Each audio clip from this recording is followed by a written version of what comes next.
Hello po, ako po si Rachel at itong kapatid ko. I'm Tim. Nangyari sa kapatid ko na 14 years old, nag-suicide po siya sa bahay namin sa loob po ng kwarto niya. Dahil po, hindi niya po siguro nakayanan yung pag-aaway nila ng girlfriend niya. Nagselos, tapos po, hindi niya po nakayanan kaya po siya nag-suicide. Kung sa family naman po, okay naman po kami. Tsaka, lagi naman po kami nagbabanding ng kapatid ko. Feeling ko po sa girlfriend niya po, sa pag-aaway po nila ng girlfriend niya. Hindi po siya nag-open about sa relation, hindi po eh. Kayak naman.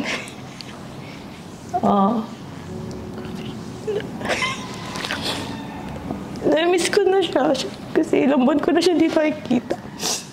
Para kasi araw-araw kasi kami nagkikita nun. Nakakapanibago. Kasi ilang buwan na kami hindi nagkikita. Miss ko na siya. Tsaka kung nasan man siya, sana kasama niya na si Lord, tas tahimik na siya. No more pain na. Yun. Hello sa mga Nostronatics worldwide at saka sa mga abangers. Andito po kami ngayon sa isa sa mga client namin na nagtiwala sa aking kakayahan. So, gusto kong magpasalamat sa kanila, sa family nila, sa pag-invite nila sa akin dito. So, aalamin po natin kung ano ba talaga ang dahilan ng pagkamatay ng kanilang family member. Samahan niyo kung tuklasin ang ipapakita ng aking mga baraha. Sa mga Nostronatics worldwide, ngayon samahan niyo ko at alamin natin kung ano ang nangyari sa family member nila. So, unang-una gusto kong magpasalamat sa inyo, ate, sa pagtitiwala niyo sa akin. Winelcome niyo ko dito sa bahay ninyo. And alamin natin kung ano ba talaga ang kaganapan.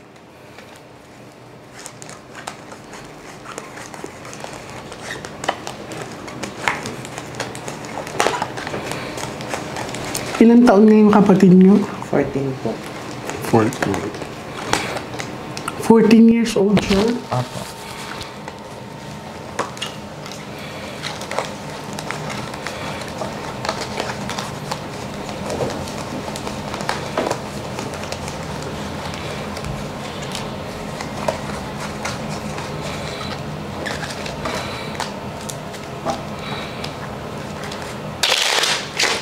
So, bago tayo mag-start, may ipapakita muna ako sa inyo. This is a bad luck card, darling. Yan. So, lahat na masasama is andito. So, this one is big amount of money or success. This one is travel in distance or paglalakbay. This is happiness and love, life, relationship, at peace.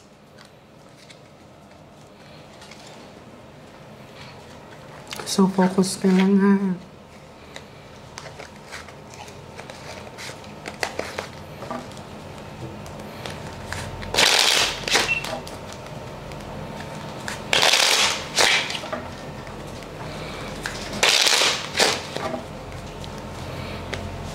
Mag-aas mo na kung dahil.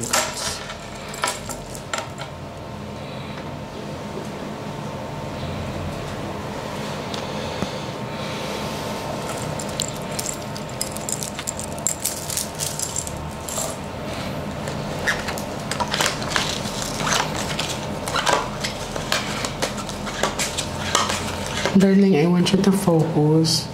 I want you to pick one card. Thank you.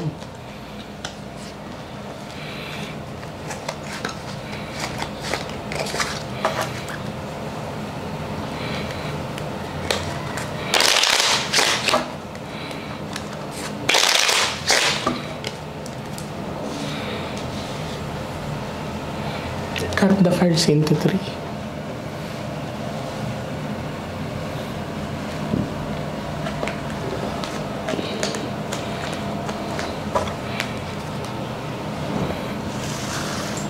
Kuha ka, darling, ng 7 cards of total. Lagay mo dito.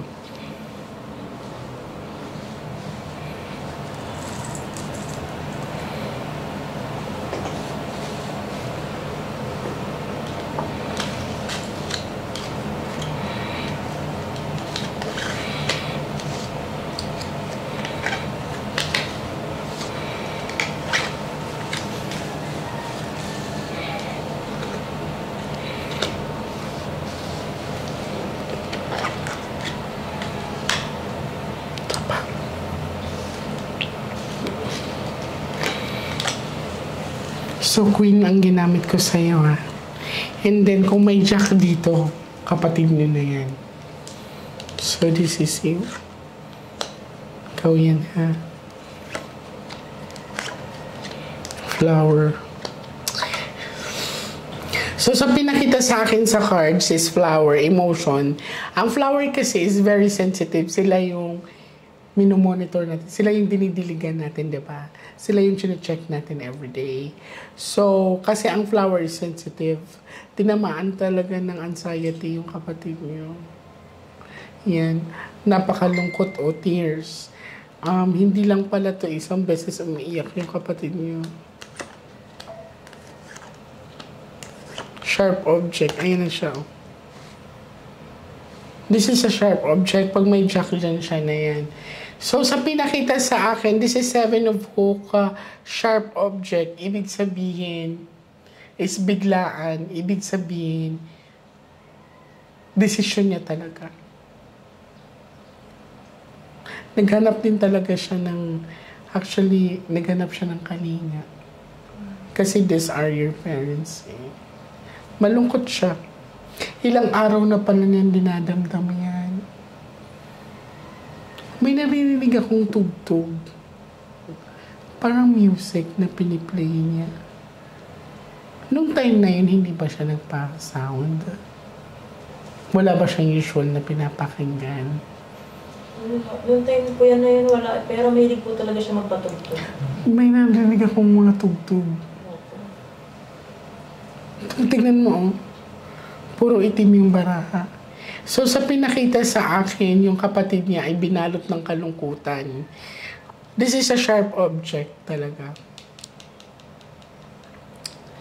Ay, naku. Ipagpipray ko talaga na lumabas ang Ace of Heart. Pero, talagang walang foul play. Ibig sabihin nito is decision niya talaga. Nagdalaban yung red at saka dark. So, this is positive at saka negative emotions niya. Yan.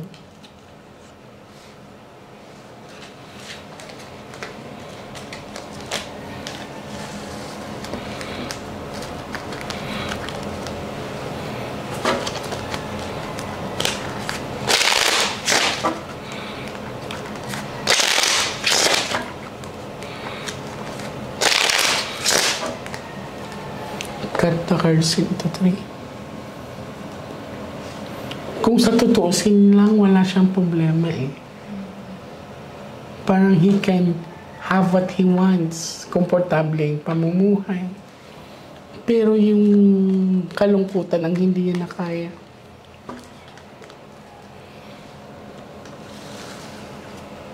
Pag lumabas ang bad luck card, nandito pa siya. Kuha ka ngayon ng 9 cards of total, lagay mo dito.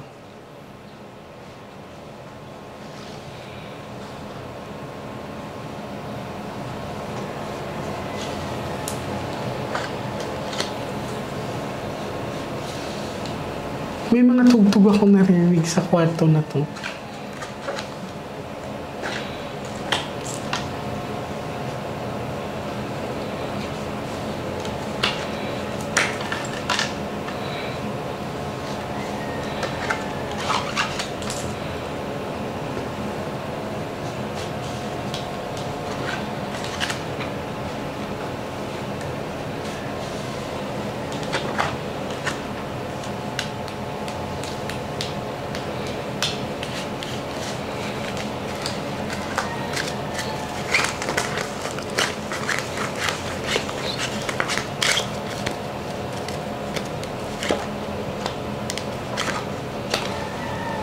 Emotion, relationship.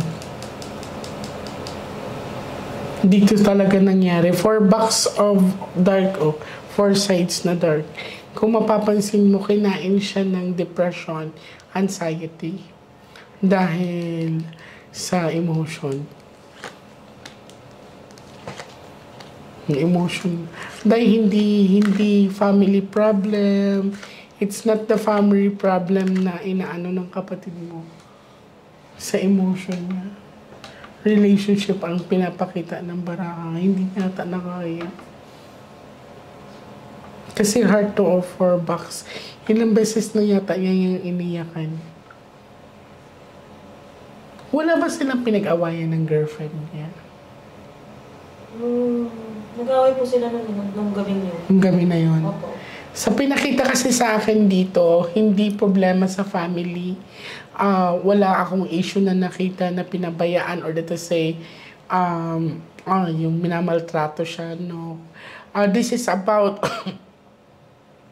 this is about relationship na hindi niya nakaya. May pag-aaway akong nakikita dito. So, walang foul play. It's very clear na nag-suicide talaga siya. Yan. Pero nagdalawang isip pa siya, oh.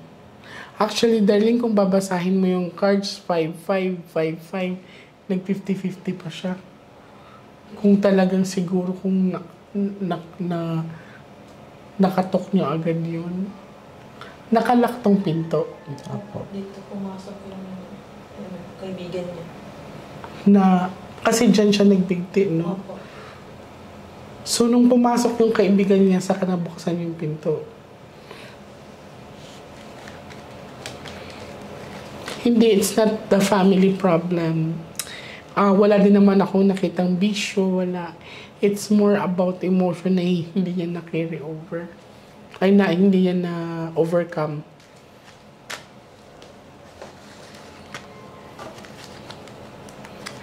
Last cards.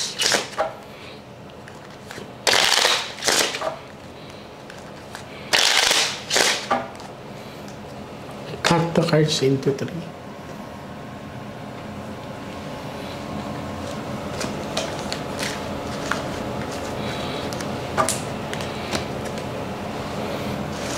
Kuha ka ng last 12 cards of total, lagay mo dito.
O, diba? Emotion talaga. Hindi siya daya mo. Ay, may pinagsilosan, B. Third party. Baka may nabasa siya or kaya may nalaman siya, may nakita siyang picture. May third party daw. Ay na siya, oh. Relationship. 2 parts.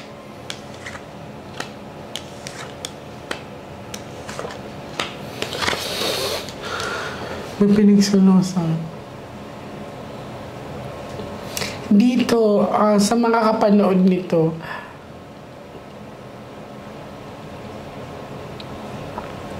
we all need love in life. We all need partners in life, pero kailangan mag-control tayo sa nararamdaman natin. Si Kuya ay bata pa, 14 years old. Hindi niya na-overcome yung naramdaman niya. Ito po ay walang foul play. Kusa po talaga siyang nag-suicide. Wala din ako nakitang family problem. Nagulat ako sa revelation ng barahan na may third party involvement. So may pagtatalo. Sa mga kabataan na pwede makapanood nito, ang mapapayo ko lang ay hindi ganong kadali ang pumasok sa isang relasyon sa mga magulang din na makakapanood nito, sa mga pamilyang Pilipino, ang stress, depression ay hindi ganun kadali. Hindi siya ganun. Hindi siya biro. Kailangan natin alalayan yung mga family member natin pag nakita natin na they are head over heels sa mga nararamdaman nila, sa mga partners nila. Wala tayo sa posisyon na para sisihin sila, bakit mo ginawa yan? Nagmahal lang sila. It so happen, hindi nila nakaya yung nararamdaman nila. Hindi nila na-overcome yung pain. Nagpapasalamat lang ako sa cards kasi hindi na lumabas ang bad luck card. Mamaya, magsindi lang kayo ng puting kandila sa altar. Mag-offer lang tayo ng prayer. So, malinaw sa inyo, walang foul play, walang family problem, darling. It's all about relationship niya. Paano yun nalaman na may third party? Wala ba siyang inopen sa inyo? Yung mga friends niya lang po nakasama niya nung gabing yun. Anong sinabi sa inyo? Nag-away daw sila ng girlfriend kasi yung kapatid ko nagselos. May kausap ata yung girlfriend niya na lalaki. Parang doon po yung nagmula. Gano'n na sila katagal? Parang 2 months pa. Oh my God! 2 months pa yung 2 months. 2 months pa lang. Parang first girlfriend niya na nakikita niya in person. Kasi more on chat lang siya dati. Opo. Online. Ngayon po na-meet niya na. Nakasama niya na. O kasi nag-pandemic, gano'n? Or talagang chat lang sila? Nakakalungkot isipin, pero may mga tao talagang mahihina ang loob. So, huwag niyo sisihin yung sarili niyo, hindi niyo kasalanan. Malinaw naman dito na walang problema sa family. It's not about family problem. It's about nagbuhos agad siya na nararamdaman niya eh. Yan. Mag-offer lang tayo ng prayer sa kanya. Okay? So, uulitin ko sa mga makakapanood nito, ang depression, ang stress ay hindi ganun kadali. Kailangan nating labanan. Okay lang na magmahal tayo. Kailangan natin yan. Pero kailangan magtira tayo sa sarili natin at kailangan may control tayo sa nararamdaman natin. Maraming salamat mga Nostronatics Worldwide. Kay Miss J po, super thank you po kasi kahit papaano yung mga nasa isip namin na ano na po kasi tama po yung mga read niya, tsaka natulungan niya po talaga kami.